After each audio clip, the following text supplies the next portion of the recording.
this video I'm going to show you how to put your last name and page number on Google Docs documents. So what we want to do is open a Google document, and once you have finished that, we can go to Insert, and once you go down you will find page numbers.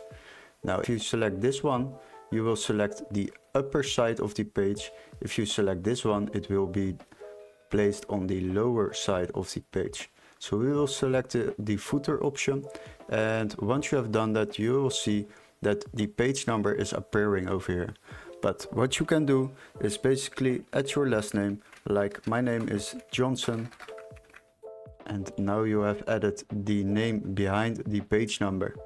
So what you can do now is double click on the document, and as you can see, the page number including the last name is now added into your Google Docs document. Hopefully this video was helpful. Don't forget to like and subscribe, and we would love to see you in our next tutorial. Cheers guys!